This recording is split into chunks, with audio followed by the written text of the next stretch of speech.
Welcome, everybody. I'm going to start off by acknowledging with respect that the University of Victoria resides on the territories of the Lekwungen and Wasanish peoples. The systems and values created to remove the land and culture from the stewardship of Indigenous peoples are still perpetuated everywhere. This perpetuation is both seen and unseen. The same systems have built a world in which only a few beings can thrive. We endeavor in all we do, teaching and learning, to fight what is seen and to learn to see the unseen. I just wanted to put a little plug in for a talk that Carrie Newman has organized tomorrow in the library at lunchtime. I'm not positive of the room number, but if you look it up, it's by a fellow named Sean Carlton. And Sean Carlton is an Indigenous scholar, and he has recently written a book called Lessons in Legitimacy, Colonialism, Capitalism, and the Rise of State Schooling in British Columbia. And I believe he's going to be talking about his work on that book. It's at 12 o'clock and will run for an hour, and it is in person. I think it's probably in the basement of the library on the lower floor. Okay. Well, Cedric's going to find out. So welcome to the first of this year's Orion lecture series, Fine Arts, sponsored by the Faculty of Fine Arts. We've brought, I don't know why this is hard tonight. We've brought Anne Loewe in, Anne Loewe in. I just did it. Anne Loewe in. I'm thrilled that her work is here, that she is here. I've been following her practice for quite a while now. Recent solo exhibitions, I'm going to let Anne talk about the meat of the work, but just a little beth about accomplishment. Recent solo exhibitions include Figure Like Hearse, which is a great name, at the Southern Alberta Art Gallery in Lethbridge, 2020. Bledding at Franz Kaka in Toronto, Chair for a Woman, Contemporary Art Gallery, Vancouver, 2019, and work at Mercer Union. Anne is a relatively recent nominee for the Sobey Prize, the Canadian Sobey Prize for Contemporary Art, and and was the recipient of the Loewe Craft Prize in 2017. Yeah. That's it. And with no further ado, I will welcome you to the podium.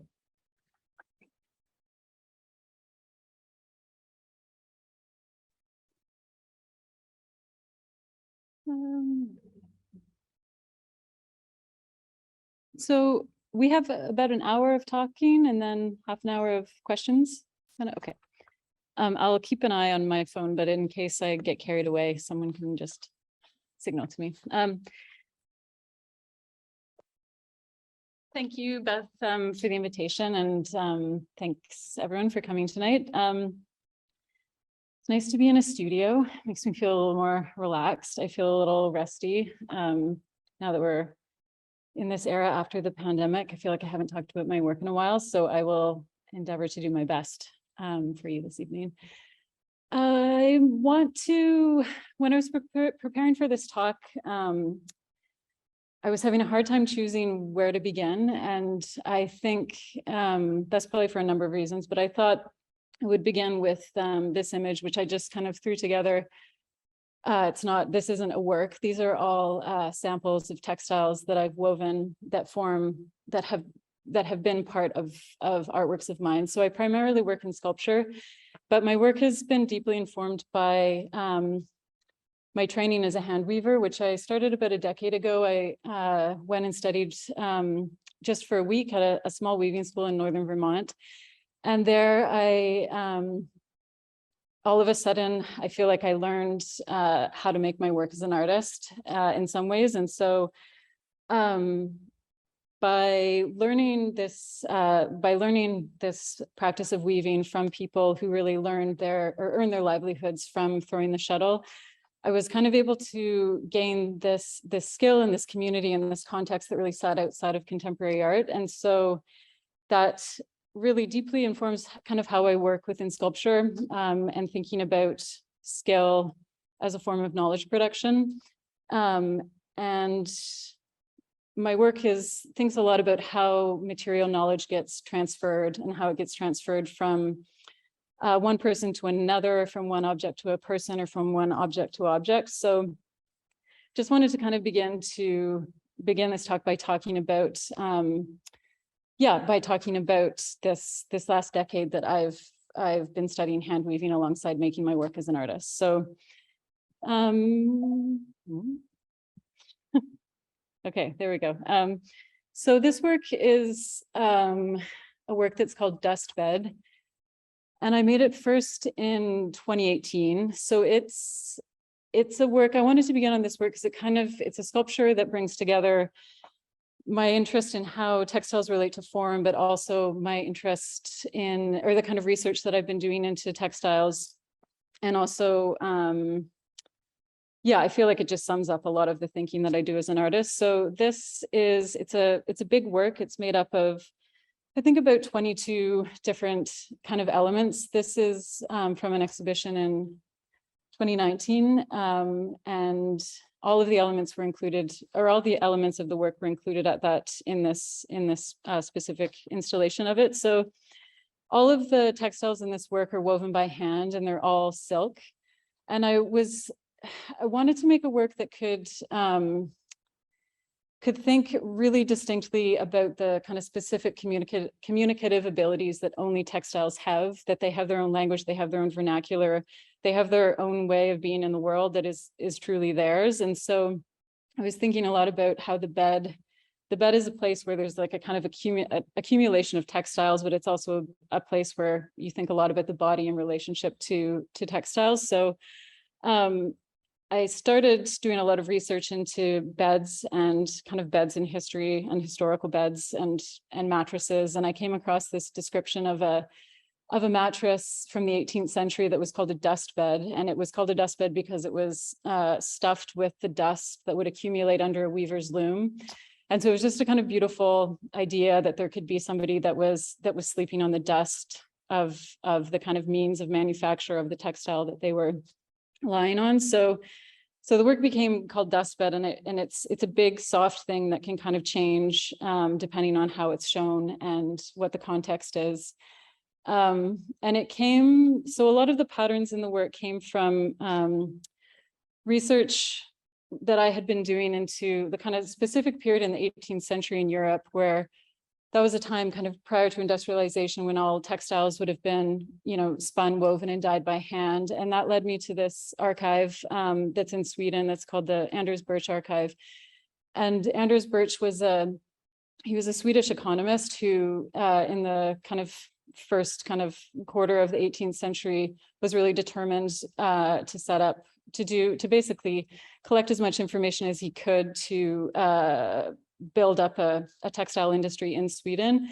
And so he collected textiles from all over Europe, and it exists. There's hundreds and hundreds of pages of these small swatches of textiles. And I'm really interested in these moments in material history where you can have the smallest kind of shred of fabric can kind of be indicative of so not only of its means of production, but it can be indicative of so many things like economies, the nature of one's labor, the nature of one's taste, the nature of markets, can all kind of be summed up in these small strips of cloth. So I was just interested in the fact that there was a kind of within this one archive, there was a kind of encyclopedia of kind of subjectivity that was all kind of latent in this cloth. So when I made this work, I was looking a lot at the patterns that were in this archive, and then I kind of set about in my own process of kind of extrapolation or quotation. I don't think about it as referential.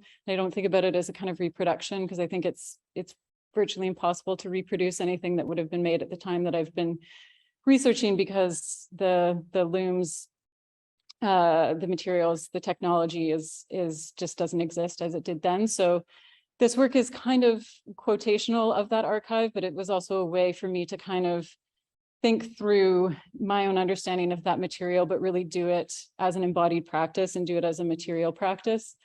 So I guess I can move that out of the way.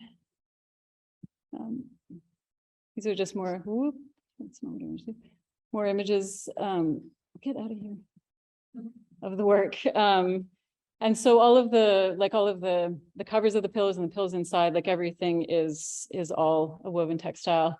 And what I love about this work is that because it's made up of all of these different components, that every time I show it, I can kind of completely, I can think about it in a different way each time. So when I showed it, this was a few years ago in Montreal, I was able to kind of look at it in a totally different way than I had a few years prior. So it's kind of like an ever-changing work that can come together in these kind of compositional strategies that shift every time that I show it.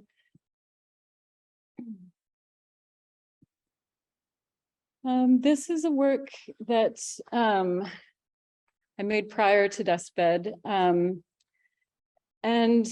I was thinking, I guess, as much as I've in this kind of decade where I've been working to acquire this skill of weaving, I've also been thinking about it not only as a material practice, but also as a way of, I guess, kind of understanding material history or understanding weaving history.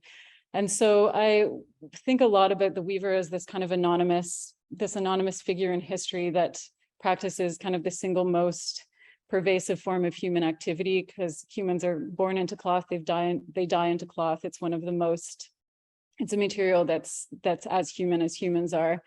And so I was thinking about work in relationship to that, and my work as an artist in relationship to my understanding of that history. And so I made a kind of facsimile of my work shirt that I would wear in the studio. So the shirt is entirely woven by hand, and then I kind of sewed it as a copy of my work shirt. And then the fabric that the shirt's attached to it's the hand spun wool that came to me because I had bought a loom from a woman she had recently passed away, and her daughter was just getting rid of everything. And so there were these bags of all of this hand spun wool. And I was kind of overwhelmed by it because wool is like moths, fire, like there's a lot of like labor that goes along with labor that isn't weaving that goes along with textiles. And so I kind of didn't really want to take all of these bags of hand spun wool, but I also felt like there was so much knowledge in that wool of this woman who had spun it all by hand. So I ended up bringing it home and weaving it into a piece of cloth that became the ground for the work. And then the work so the work shirt and that woolen cloth, they're all kind of like stuck together, connected to one another through these silver casts of what are called condor tokens. And they're in 18th century England. There was a kind of lack of small coins at that time. And so a lot of regions, they would just make their own small coinage, and they would often represent the trade of that region on the coin. And so because weaving in the history of England is a huge part of its history in the 18th century, there's a lot of coins that have weavers on them. And so I fell in love with the idea that the role of the weaver was of such significance that it was actually printed onto the money of that place.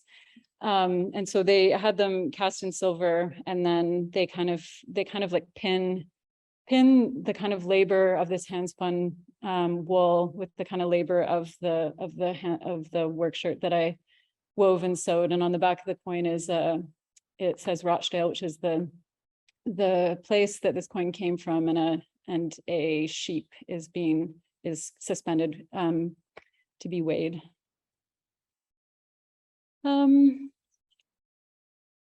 This is an exhibition from 2019 that I did at the Contemporary Art Gallery in Vancouver. And at this point, I wanted to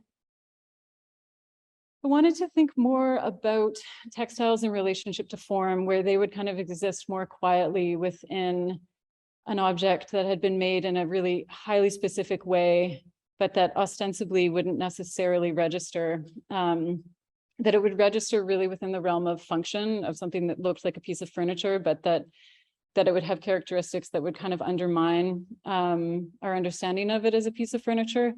And I wanted to see if I could kind of extend this thinking that I had been doing with weaving of taking an extremely rigid way of making something where kind of 98% of what you're making is determined by the technology itself. And there's just this kind of 2% where I can jam in my own subjectivity. And I wanted to see if I could do something like that, but do it using materials that weren't necessarily textiles, and see if I could do it by commissioning craftspersons and fabricators who kind of work in a similarly kind of devoted adherence to a certain material, to see if I could have certain elements fabricated and still get at this idea, or this kind of this way that materials communicate outside of language, and that they kind of affect us phenomenologically.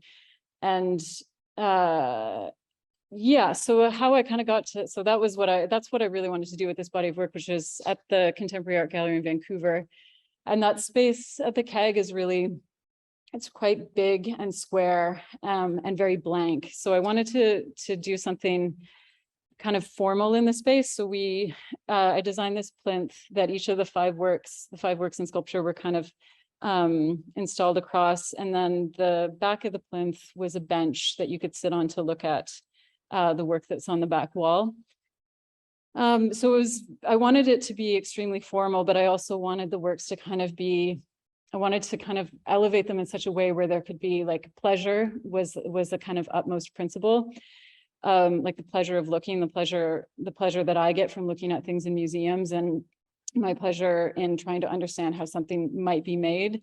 Because I do think that I just have a very strong belief in the ability of materials to kind of communicate something about their maker that's inherently unique to that subjectivity. So the first work took the form of a desk, or a kind of desk-like sculpture, and it has a drawer that slides in and out, and inside the drawer are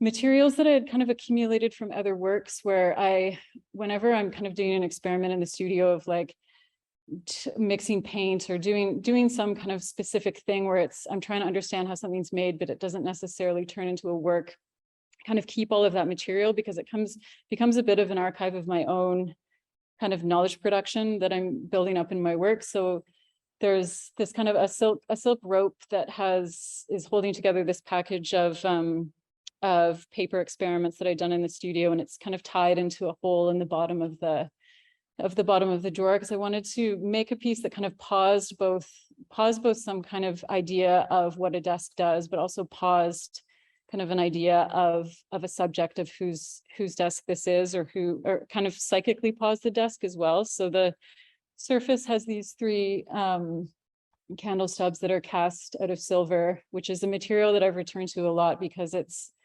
generally a material that's either used kind of on the table or on the body, and those are both kind of surfaces that I'm interested in. And the piece of paper is actually a really thin piece of wooden veneer that's been glued to the top of the table and painted and drawn on. And then there's these two foil stamped pencils that say "Bent Back Branches in a Thicket," which is a fragment from a Edith Wharton novel.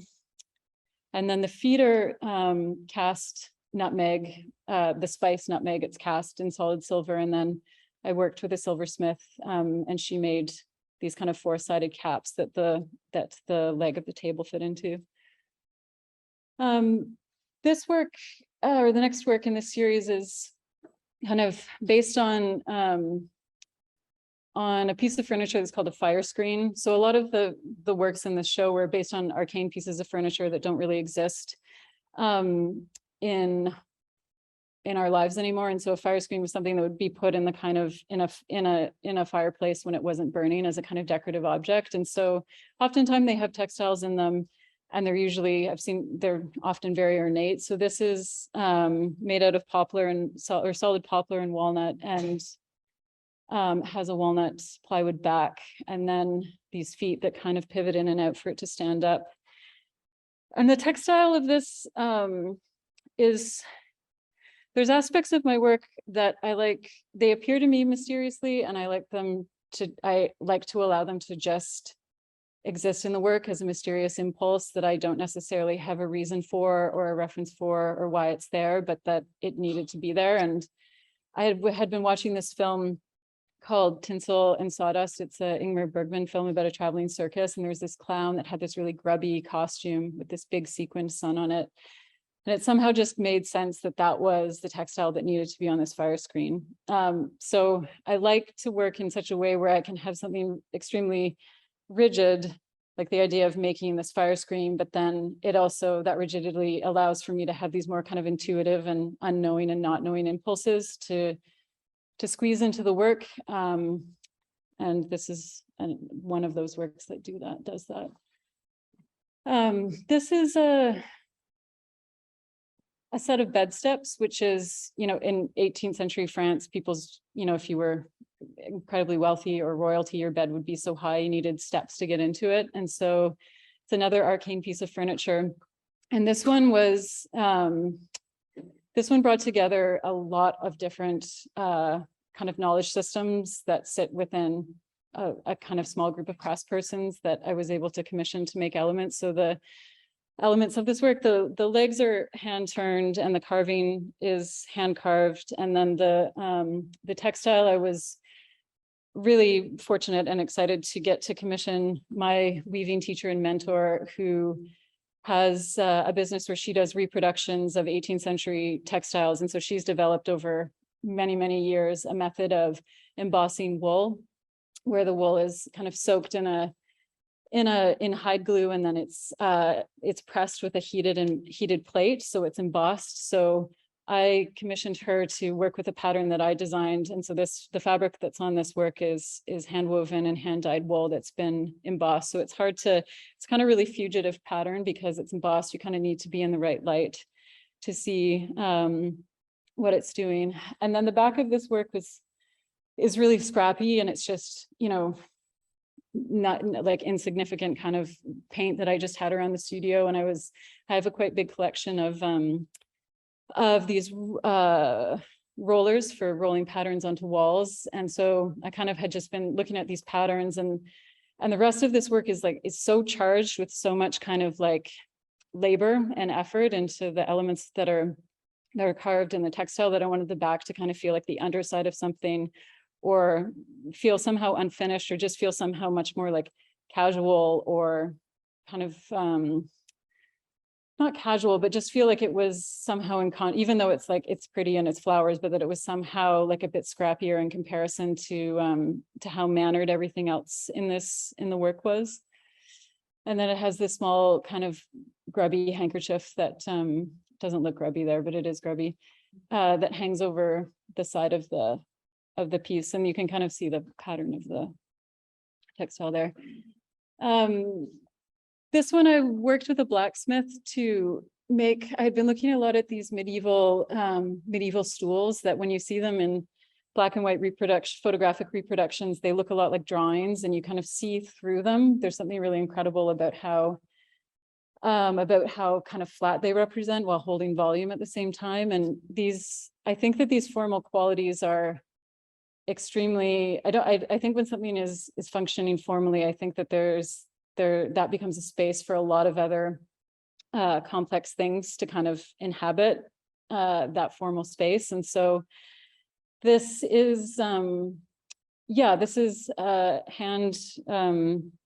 it's hand forged, and then this is a woven silk that I upholstered on and tied onto it. And it's again, a lot of these works are really complex armatures for me to kind of think through, again, this thing that only textiles can do. And so this work, I think specifically is that metal armature becomes the space for this textile to kind of do its textile thing, but do it in a very subtle way, because I'm interested in finding how the kind of latent meaning of what it means for every aspect of that cloth to have been woven by hand, how that latent meaning is there and present without being explicit.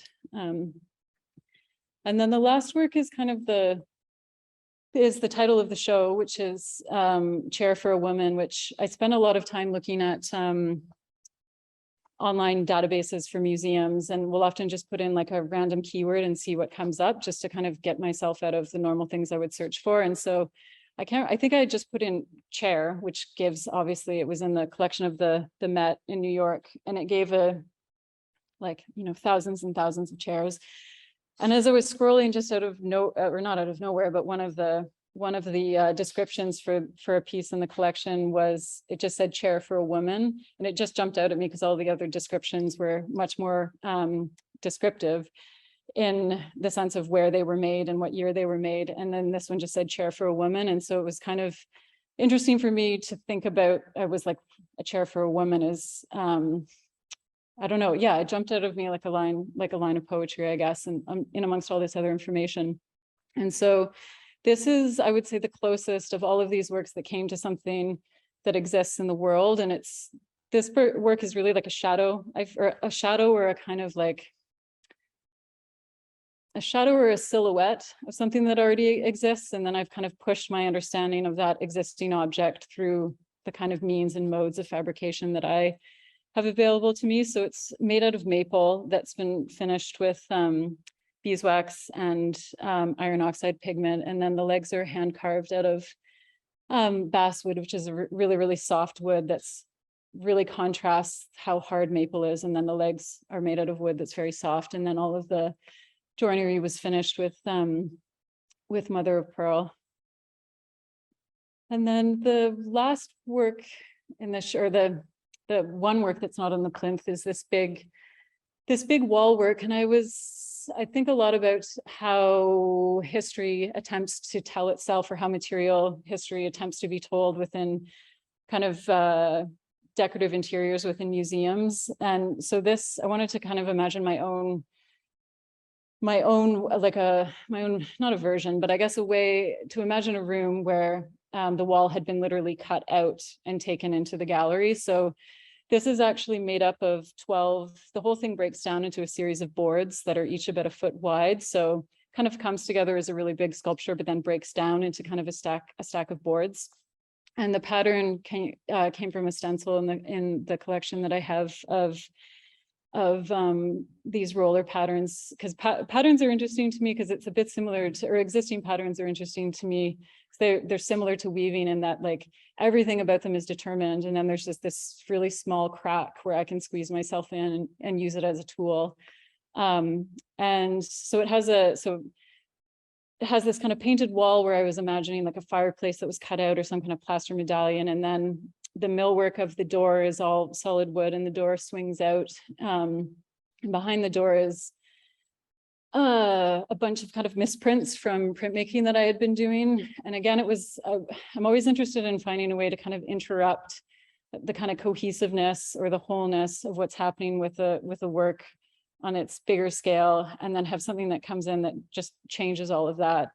And so the back of the door it's got writing that's been erased and drawing that's been erased, and these quite kind of rough printmaking tests. And then over top of the door, is a wallpaper that I made was just totally by chance. I was able to, my studio at the time was next door to a paper maker who had been doing all these experiments with actually making paper wallpaper, or making wallpaper where the stripes are actually poured. So you're seeing the stripes of that paper are actually the poured paper pulp. And they ended up not using it, but I was able to buy some from them and then hand painted and hand flocked the pattern. How are we for time? Okay, so this is an exhibition that was called Figure Like Hearse that was at the Southern Alberta Art Gallery. And it was one of those pandemic exhibitions where I made the work during the pandemic, and then it opened for a day, and then it closed for 8 months and never opened again, and now is all in storage. So I call it Tutankhamun's tomb, because it feels like it never happened, even though it did happen. But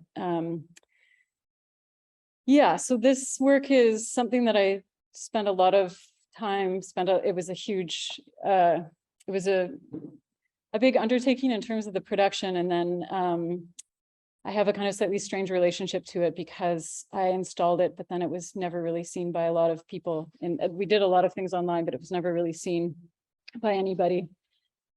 And the title of the exhibition comes from, it's the inversion of a poem, or a line from a poem by Emily Dickinson, where she's referring to a bumblebee as having a hearse-like figure.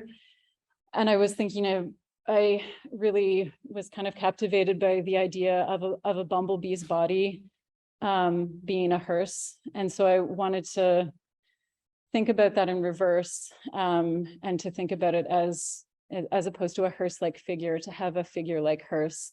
So a lot of these works were me kind of coming to terms with a lot of the problems of sculpture, a lot of the problems of accumulation of material, both as a human and as an artist. And so the show, I feel like there's, it has a lot to do with kind of containment and storage, and what are artworks doing when they're not being artworks, and what are the kind of lives of materials prior to becoming an artwork, and what's the life of that material once it's inhabited in an artwork or enclosed within an artwork.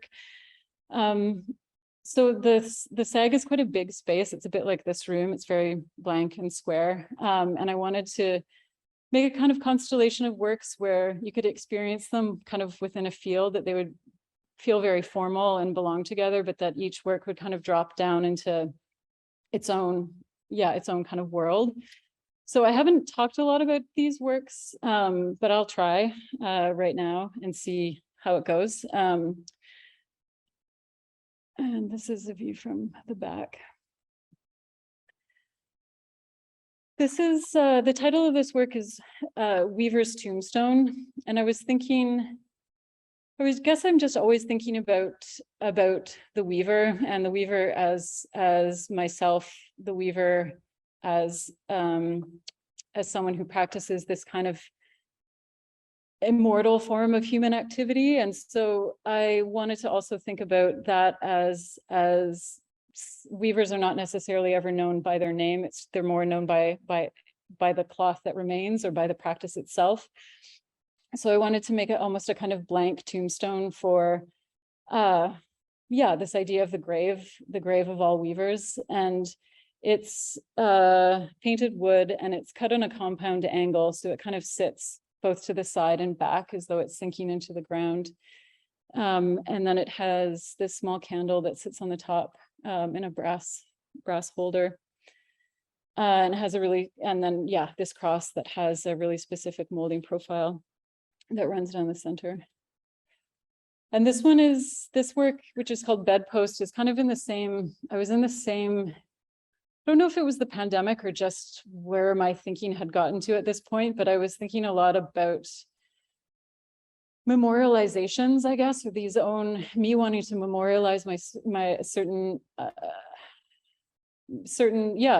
experiences or certain things of significance within my own work. And so I was thinking a lot about the weaving school that I trained at, that I've been going back to every summer over the last decade.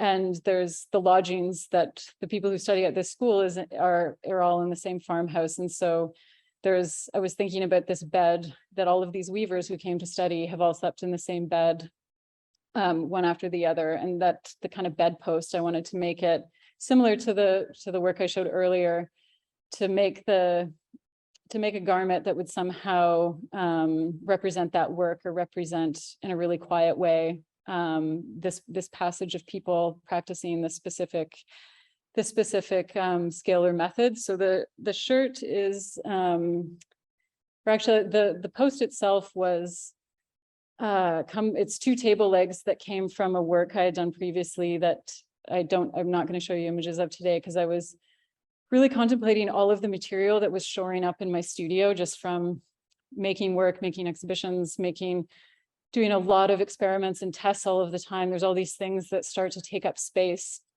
And I just wanted to not necessarily repurpose them, but just use them as a material, almost take them as something blank that I could use again. So it's two table legs that have been kind of put together like this and glued together.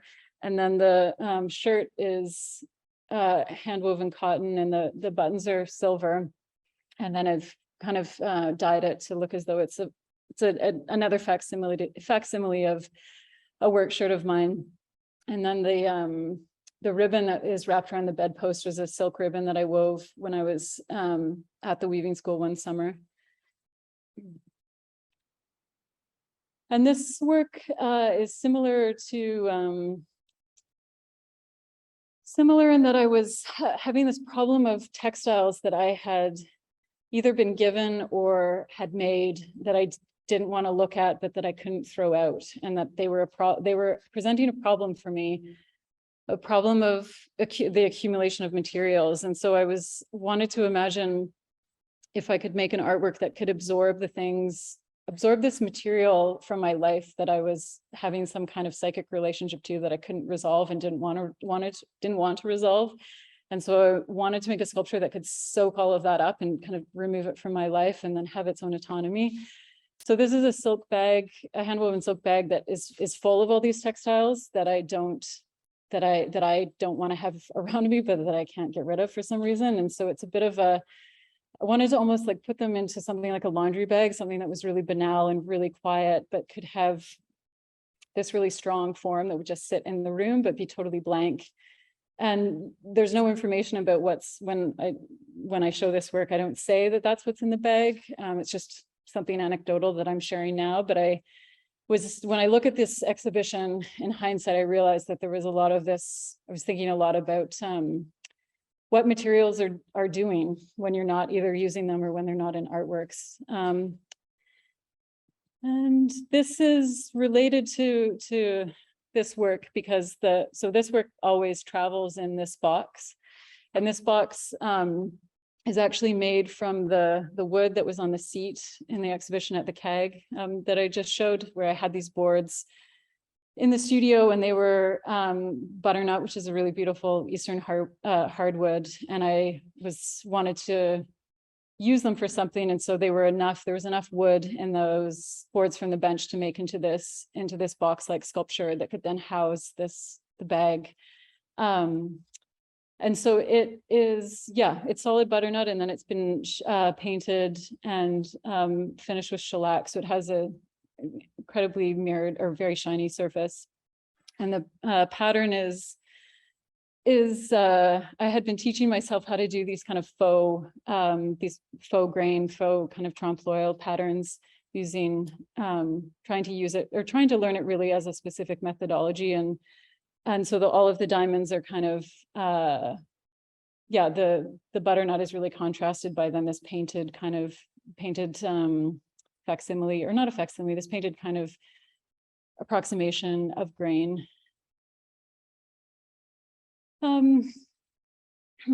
This work is titled Tire Pile, and it's an accumulation of four tires in bags. And I had made two other works previously where they were just single tires in bags. And each of these are made, they're all silk, and really kind of have very specific material qualities that are different from one to the next. And tires are a problem, a material problem in the world, and a material problem that I was just seeing everywhere I was going at the time. I lived in Montreal, and you just see the problem that everyone has with their winter tires. You see them on balconies, you see them in front yards, you see this material that no one really has a place for when they're not performing their function. So it's kind of, thinking about how I would think through that problem of material, of something that's like the complete opposite of silk, which is something like a rubber tire. This work is how can I show? Actually, the detail I think makes more sense. So I had with textiles, they can do this incredible thing of they can move kind of from function to kind of display and consideration very easily if given the right context, or if given the right armature. And so I had this small rag was originally part of a hand-woven screen. From a collaboration I had done with another artist, and the screen, I'd woven a bunch of samples to figure out the pattern for the screen. And so I ended up cutting all those samples up into rags and just using them as dishcloths because they were really good dishcloths. And then as they were getting more and more worn out, I realized that they had this incredible patina that I would never be able to reproduce in the studio. And that now after having used them, I really wanted to then start thinking about them as a textile again. And so I made had fabricated this this is a real facsimile of a kind of utility sink, and this is welded steel that's been powder coated. So it's a really kind of really overwrought armature for thinking about the kind of tiniest textile that's this rag that's kind of moved through various permutations as a material in the world.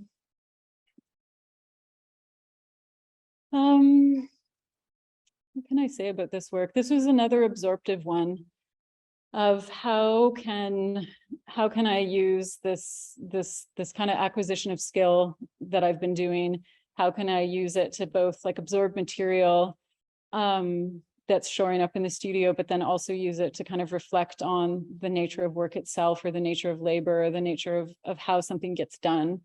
So this is three hand-woven rugs that have been rolled up, and then there's I fabricated these kind of lengths of molding to a really specific profile, and then it also is combined with a bunch of molding that was left over from another exhibition, and then it has this small paper cup that's balanced on the end. And I think that I'm interested in how I can jam by jamming as much material density as I can into a work, then I'm hoping that there's what I hope happens is that there's almost this kind of like atmospheric fumes that comes off a work that comes from the specificity of its manufacture and the nature of the labor that's gone into its manufacture, that the object can be recognizable or kind of plain, or not doing anything that's particularly unique, but that its mode of manufacture is giving it a quality that we might be sensing within our bodies because of the way the material is communicating. And the strawberries came from looking at these printed cotton patterns that were made in the US in the 19th century. This is a work that I feel like I started an idea. This exhibition, I wanted to put a lot of different ideas in it and see what it would be like to have almost this like cacophony of very different thoughts manifesting in works. And this is a beginning of a work that I haven't yet determined its outcome. It's wood, and the tassels are wood that are painted as well. And it's mysterious to me as well. A chair is one of the hardest things to make, is what you learn when you try to make a chair. There's a reason that most chairs always look the way that they look, is something that I also learned. I wanted to make a chair that could exist as an artwork in the gallery, but then when it wasn't in an exhibition, that it would never be in a crate, that I would just use it in my home, that I would just absorb it into my domestic reality. And so this was the chair that came from that thinking. And this became making a chair, and I worked with a fabricator that I work with on all of the woodwork in my practice. I work with the same person. There's so many rigid limitations with the chair that it's extremely hard to find any. I had to work extremely hard to find ways where I could allow it to bloom in ways that made sense to me as an artwork. And it has, similar to the tassels on the previous work, it has the feet kind of use the same form, because I'm interested in, once I develop an idea and like a way of making a form, I like to use it again and use it again, because it's almost, again, it's a form of knowledge production that I feel like it just becomes inherent to the material. And this chair now exists as a piece of furniture now that it is not in an exhibition. And so the last work I'll talk about from that show is it's a umbrella-like form. It's hand-woven silk, and it's sitting in a burl that's been cut out of cut into this kind of pyramid shape. Umbrellas became really interesting to me as a form because they can be they're kind of tightly bound when they're not open, and they're just fascinating to me to think about textiles in relationship to their form. And so it's hand-woven silk, and then the handle is made up of some things that are found, which I hadn't ever really done before. And so it was very different for me to incorporate something that kind of already existed in the world. And it became a kind of obsession that I didn't want to spend a summer. It was kind of the only thing that I was interested in making. And so this another thing that I hadn't done before was like repeat a form, but have it come out in these like very contrasting iterations. And it also allows them to, they're interesting to use in exhibitions because they operate under the assumption that I found them in the world, and that's not in fact the case. I mean, some parts are found in the world, but I would say 80% of them are things that I've made. So they became this kind of perfect armature for me to think about this kind of sculptural possibilities of textiles, but then also think about them. They're a really specific like object in relationship to the body, which interested me too. So this one is silk and has this very strange handle where it's daisies that kind of look a bit like fried eggs. And this one is silk that's been dyed with weld. And weld is a really fascinating dye plant because at one point during the 18th century, it was one of England's biggest exports because it was the only, previous to industrialization, it was the only real true yellow that existed, and it's extremely light fast and it's like a plant that grows like a weed. And then this last one is very quiet and is kind of in its own case.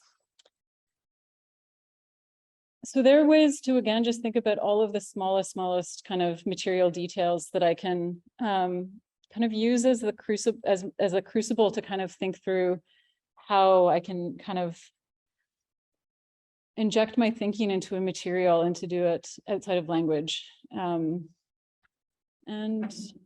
well, I'll just briefly, this is a total shift that I'm going to talk about here. But I had this experience recently. My partner had been on Hornby this summer, and he came back with, he'd been at a secondhand book sale there, and he came back with all these invitations that someone was selling with these books, and they were just invitations to exhibitions that had happened in Vancouver kind of over a 30-year spread. And they were really fun to look at because they were just, seeing this little slice of Vancouver history.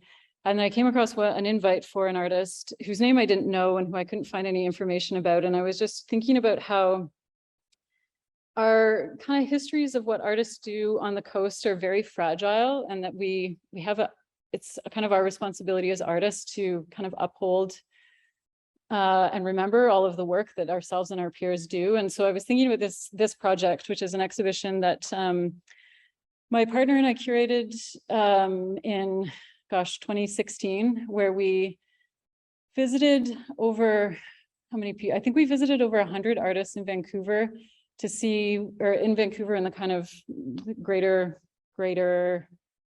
well, no, we actually went to some Gulf Islands as well. So it was like a kind of just a very wanton list of as many artists that we could think of. And we visited them under the auspices of seeing what artists collect. And then we curated an exhibition that had over 250 objects, and all of the things in the show came from the collections of artists. And when we did this exhibition, we realized that there were these categories that were emerging of things that people collected. And so we ended up dividing it into each of these kind of loose categorizations that were housed together on these sculptural plinths that we made. So a lot of people collect rocks was one of them. So this was the rock plinth. And it was just, I guess I've just been reflecting on this project and thinking about the specificity of where we are and where we work from and how that history gets told or upheld. And this project, I just hadn't thought about it in a long time, and I wanted to share it this evening because it was a bit of a labor of love. And I learned so much about artists and artists' relationship to materials, from things that were like extremely valuable to things that were like,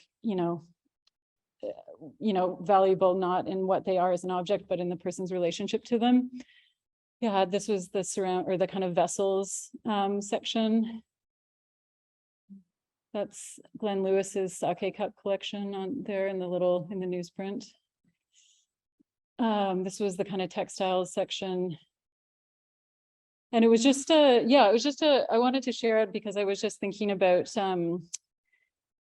my interest in material histories, and that as much as I've kind of gone very deep and narrow and thinking about it in relationship to weaving history, I'm also interested in just how so much kind of knowledge and reflections of a place can also be told through material histories. This was the figure plinth. There were a lot of amazing figures. Yeah.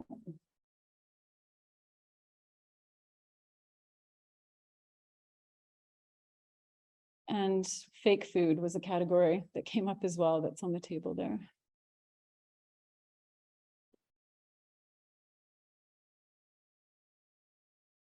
And the name of the project was Kitchen Midden, because it felt, because we got it felt archaeological, and it was something that was happening within people's homes. And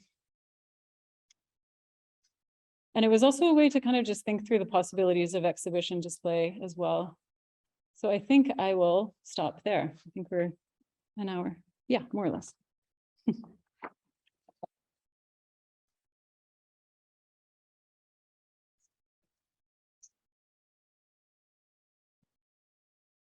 Thank you so much. So now we're going to do this slightly awkward thing where we are on Zoom and in person. Okay, let's do it.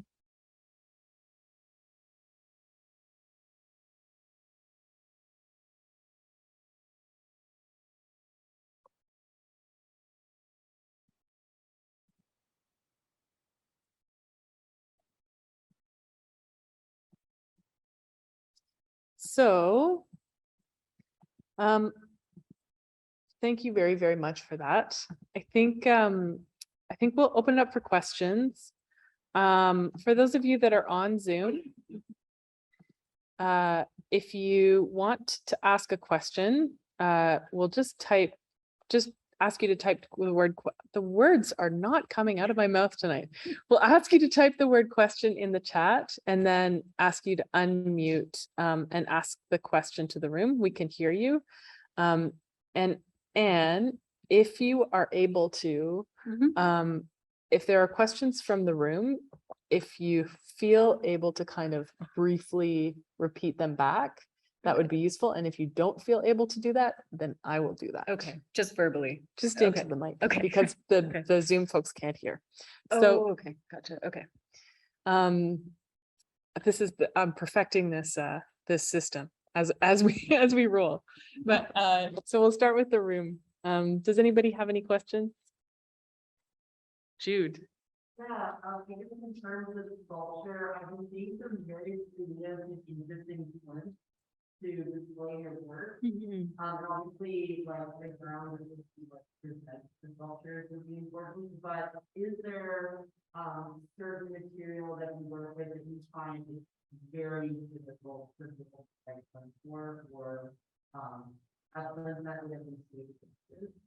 Is there a reason why you chose to present the textile one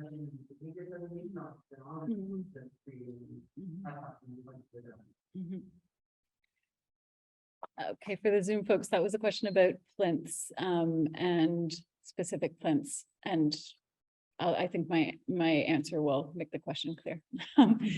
Yeah, plinths, I would say plinths are really hard to work with. I went through a stage where I like couldn't put a sculpture on the floor. I could only put it on the wall, or I needed to make a really specific display for it to exist in an exhibition. In the first work that I showed, Dustbed, it felt like they needed to be really casual, that they needed to have a relationship to the kind of gravity of the floor that I didn't want them to kind of be elevated in another structure, which is what a kind of plinth is. It's like adding a kind of like a support structure and, you know, quite simply to the work itself. And so Dustbed needed to operate kind of in the same, under the same kind of conditions of gravity that our bodies were. Whereas with the exhibition at the Keg, I was thinking a lot about how things get displayed in decorative arts museums. And oftentimes you'll be in a room where you'll have objects that are from different eras or of different materials, but you're kind of looking through them all at once, or you're looking through them through a field all at once. So the plinth for that work was to kind of lift the work off the floor, to kind of give it, I really specifically didn't want it to be on the floor, because then I think it would be perceived too much as just thinking about furniture, where I wanted to be thinking about it, or I wanted to present it in such a way it would be thinking about how we look at furniture and how we look at decorative histories within museums. And then I think for Kitchen Midden, the curatorial project, it was just it was a very kind of it was a way to deal with a lot of objects, that we had to find a way to kind of like elevate something that could be really, really tiny with something that had way more presence. Like it was a way of almost leveling them and categorizing them. So I think that plinths are never inert. You have to think about them as much as you think about every aspect of a work, or I do, and I only use them for a really specific purpose, I think.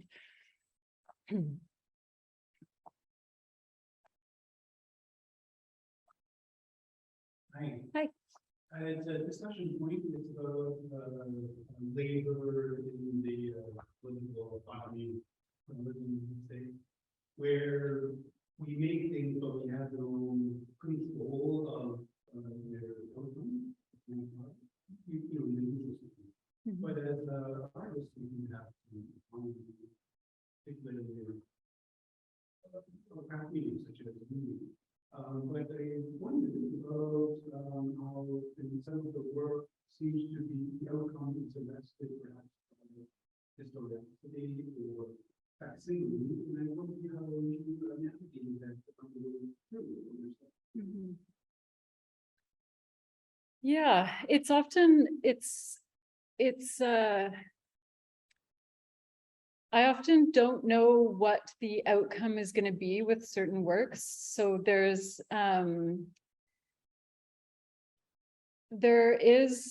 I guess I feel so devoted to a process, or so devoted to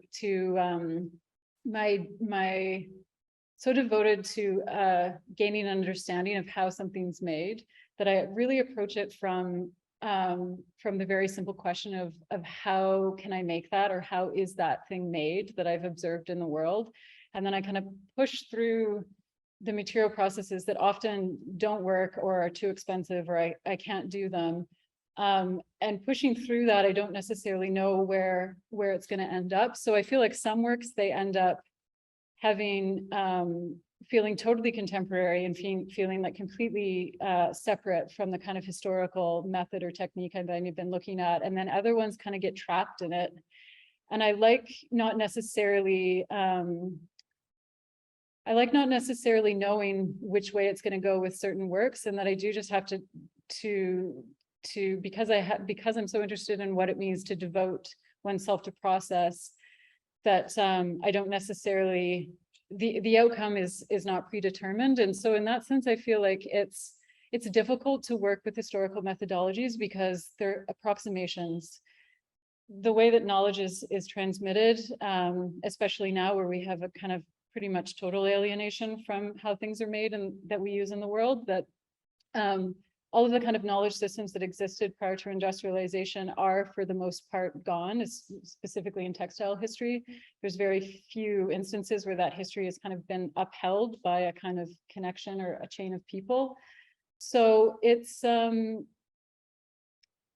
feel like when I think about the kind of historicity or history, or how I'm thinking about the past, is that it's me as a contemporary subject trying to gain some understanding of a method that for the most part has kind of been lost from human production, I guess.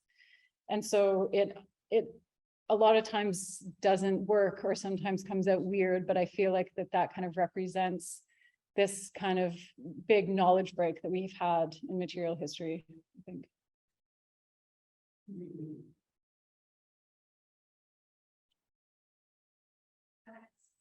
Hi, just a question that's sort of related in some ways. When I look at the work, it comes from such a, like the objects that are sort of serving as like parameters for the work, or the jumping off points are coming from these very different associations in ways that I find interesting, like the some of the work falls to mind like these sort of upper class, what was it, furniture from centuries past, and then there's other objects that are more utilitarian and sort of everyday. And I wonder about if you feel like there's an importance in the spaces that these objects kind of evoke, or if you think there's like an importance in how they're separated from the spaces that they might have existed in. Want me to try? Yeah. I feel like it's sometimes it's useful for even the translation to happen. Yeah. So Max had a question that was along the lines of the objects feeling like they have different kind of references or resonances in terms of what their origins or uses might have been in the real world, in terms of the spaces that they occupied, who might have used them. And if I understand you correctly, you're trying to draw out whether Anne has strategies around the kind of leveling or new relationships that get created with those objects. How'd I do, Max? Really good. Okay. I'm gonna, can you, Yeah. Let me think about that. I feel like I learned something with the exhibition at the Keg, that I was less interested in thinking about these objects that were, where their associations were so much with the patrician class or with wealth.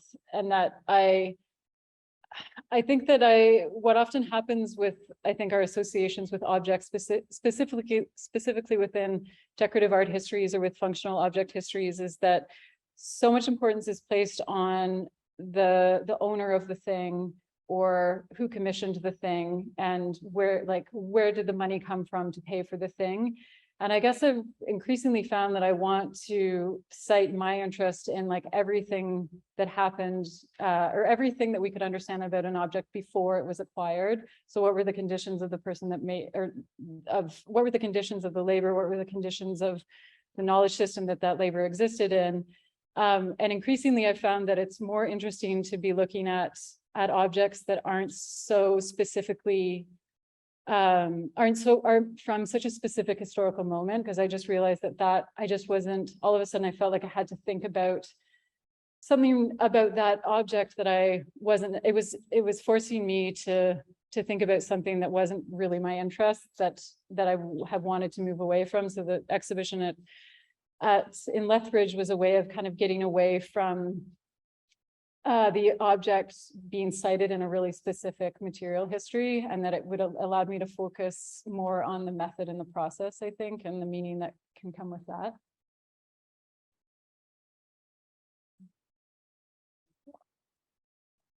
oh boy, okay. No. So Lucas, Lucas, do you want to unmute yourself and ask the Anne Loewe that is not your mother a question? This is a very funny reference because Anne Lowe is the name of my mother. And yes, Beth, I believe you have used that. I believe that came up. I think Anne might have answered my question already because I was looking at that piece with the strawberry cup at the end of it. And thinking about what she said about how and you're trying to get at the nature of how work gets done. And I think I wanted to, I guess, ask about that. What do you mean by the nature of how work gets done? Yeah, the nature of how the work gets done. I guess I'm fascinated by just a very basic principle of how something gets made. And then when I work back from that question of how something gets made, is that what is the knowledge that the person who made it has that allowed them to make that thing? Where did they acquire the knowledge to make that thing? What was the kind of pedagogical model that they were able to find or exist within to make that thing? And it kind of just keeps working back from that. Like I seen the context in which people work, the tools that people use. I think all of these things are basically vessels for knowledge production that exist within the kind of the embodiment of the person with the skill, and also within the tools that they use to do that thing. So I think specifically within kind of material histories, like the tools with weaving are virtually unchanged from the beginning of time. But the thing that constantly changes is the person that's holding the tools. So I think that's where I'm thinking specifically about kind of how subjectivity gets baked in to an object really has to do with how the work gets done, I guess.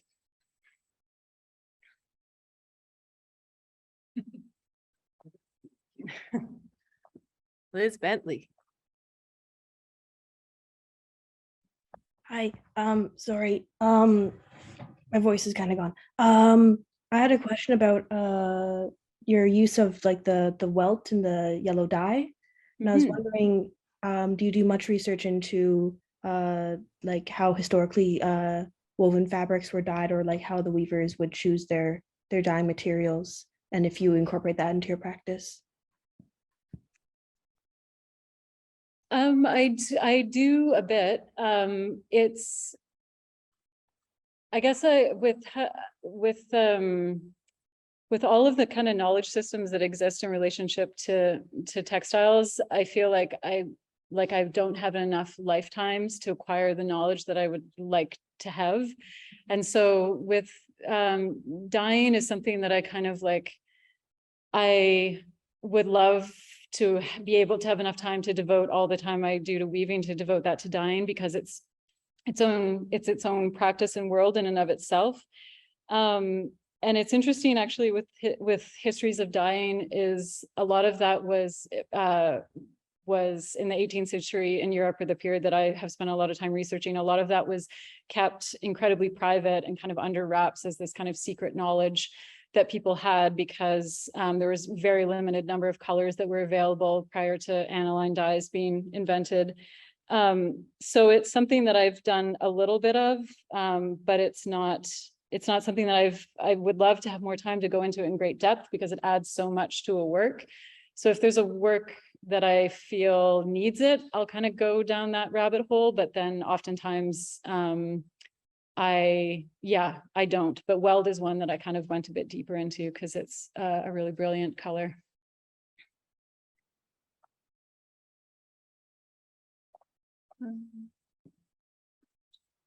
I used to be a peripheral member of a dyeing club that was called Dye Another Day.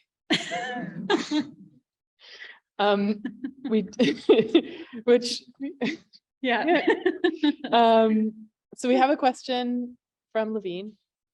And I'm not wearing my glasses, but I'll give it a go. I'm really interested in your weaving patterns, how you reference them historically, since patterns can say a lot about a weaver. I was just curious if you favor a certain process or a type of pattern, or if the material, color, slash color influence the types of patterns you make.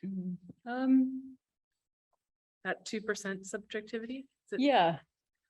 Yeah, I think that maybe all the patterns that humans could ever make with stripes have been made is something that I think when I look at sample books from the 18th century where, you know, in one book, there's probably like over 800 permutations of stripes. And so I feel like I'm like, even if I just only ever worked on 4 pages from this sample book, I would be satisfied. So I like to, yeah, I guess it makes me feel connected when I look at the thinking of other weavers. And I know that I'm looking at, when I look at samples from the 18th century, I'm looking at weavers that were working to order, that were working to the kind of specific tastes of the era, which was constantly changing and determined by a lot of different things. But I think that pattern is interesting because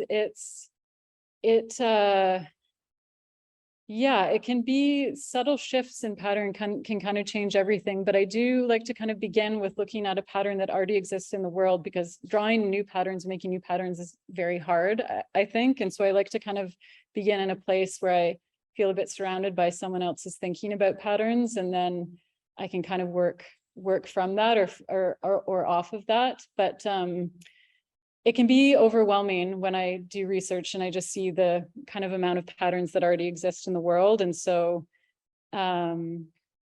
yeah, that's, my influence, I would say or how I choose, it's totally wanton. It's probably based on mood. It's based on the colors that I like. It's based on just an intuitive sense of what I think needs to be right for a certain work. It's definitely not rational.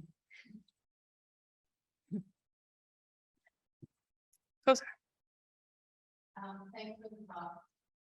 First, one observation and then a ground for contemplation. First one, I don't remember the name of the institution, but the one you mentioned was shut down. Oh, yeah. You mentioned it implies a lot of things about storage and storage spaces, and then the fact that it was abandoned, like that kind of was interesting, that it activated storage space and one items that have storage space. Yeah, up there. And then you mentioned fabrics or textiles as things that live with us from birth to death, and with qualities that they have to always be their immortality. And then you talk about the anonymous nature of the weaver. I'm wondering if you have any thoughts of relating that to artwork and the artist, and how your relationship with those things are, because obviously we don't identify as a weaver, just a weaver. But then in art there is some sort of then making artists and the individual center and the artwork being this thing that maybe isn't a role, and like you mentioned, like doesn't develop education solution. So I'm wondering if you think about that concept of Yeah, I do. I think that's why I think that's why I got so kind of sucked in and captivated by weaving, because it like sometimes being an artist, you're like out alone on a peninsula, like with your own ideas, and you're just like, and that's hard. Sometimes that's amazing, and that's totally where you want to live, is out there alone with your work, where it's all determined by your own terms, by your choices, by your conditions, by what you need to see or make. And then I feel like that I like to temper the kind of, not the loneliness, but I guess the kind of singularity of that. I love having that in balance with being part of a weaving community, and like my weaver community, where, I mean, obviously lots of my weaver friends, they know I'm an artist, but also within that, there's things that I kind of, it's also a relief to kind of exist as a weaver, because then it's also kind of anonymous, and it's not about me or an idea that I need to have about the world, but it's about how I think about cloth. So I think for me, it's like a balance that I actually really need as an artist, to also be part of something that's less about authorship and less about you know, less about this kind of like vision that I'm trying to achieve as an artist, that it's more about a practice that makes me feel really human. And it's not that being an artist, it's not that being an artist doesn't make me feel human, but weaving kind of alleviates the kind of an existential thing that art necessarily doesn't always do, because I feel connected to something and a kind of, I mean, I feel connected to history of artists as well, but I love also feeling connected to a history of weavers too. I need both, I guess. Yeah.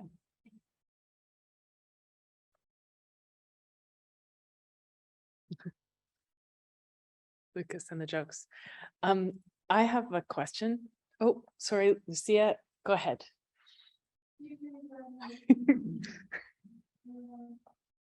But I thought you spoke about your weaving practice, and you mentioned that while you are using the loom, you are so concentrated, so present in the moment with your body and your mind.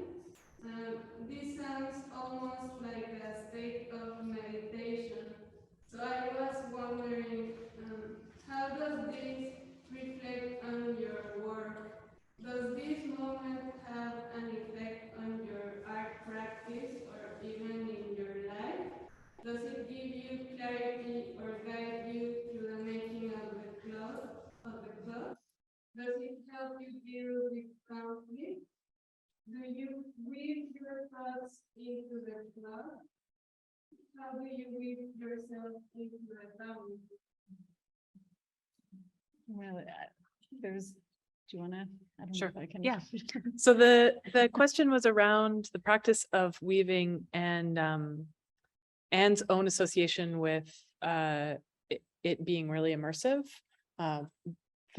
physically immersive, and requiring kind of demanding a kind of presence. And the question was around whether that is a meditative process, and how that, if it is a meditative process, how that kind of enacts itself in the rest of your life, and into how you weave yourself into the cloth. Yeah. Yeah, I don't meditate, so I don't, because people often say, when I describe weaving, people say like, oh, it sounds so meditative, and because I don't have a meditation practice, I don't use that analogy, but I do think that there's it's very freeing to be able to be totally in the moment doing something, and to be using tools that are kind of perfectly honed to the practice at hand. And I think weaving, as I've been taught by my mentor, is if you do it properly, it's actually an incredibly balanced thing to do in your body. It doesn't cause a lot of strain or pain on your body if you if you have kind of good practices with how you sit and how you use tools.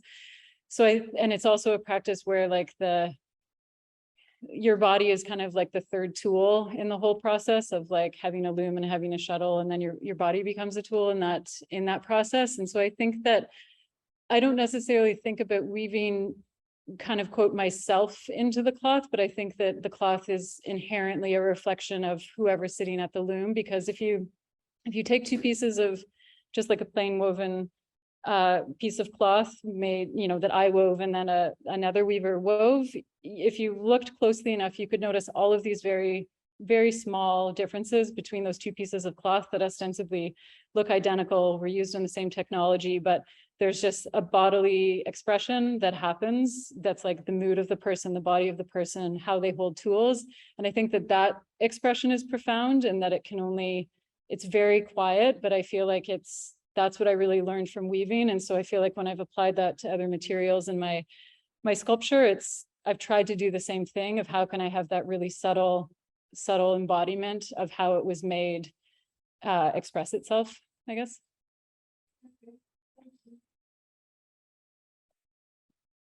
I don't know your name, but hello, yes. I have a question which the more have the question. So to you, what separates the work of a craftsman and an artist? I mean, like someone who have needed the pattern because of the specific thing that was part of some era, and show that the material becomes colorful for complication. So what separates the craftsman from an artist? I mean, the connection you make to me like is that something word like the connection you make with material, not necessarily only interpretation.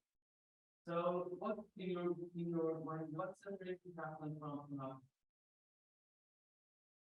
I think it's like, I feel like it's a difficult, or it's not a difficult question, but I feel like culturally, because artists are often the top of the pile. Like we think, you know, artists are, I think as a culture, the people that we kind of put them in first place to a certain degree. I feel like that they do the highest level of thinking, or it's the most noble practice. And I think art is all of those things, but I feel like,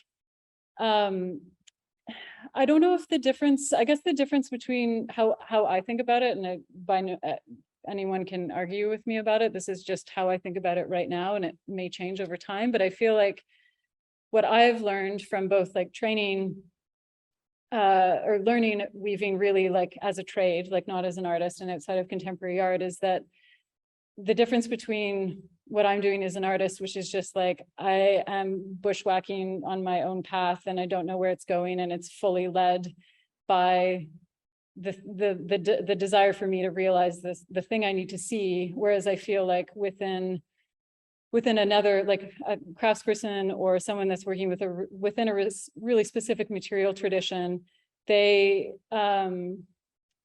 there's kind of boundaries with which they bushwhack their path. Whereas I feel like with art, it's like whatever you want to make it, it can be. Whereas I feel like when you're, you know, in the process of making a chair, it's, you know, which is what, you know, a craftsperson would do.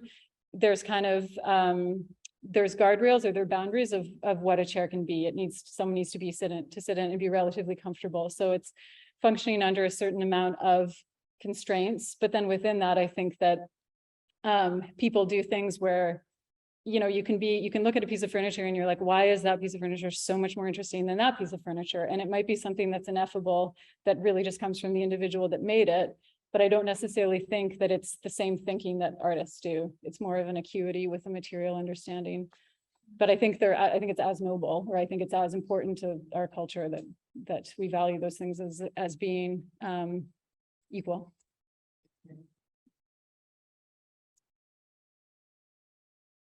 I want to talk about desire, I think. So just a comment that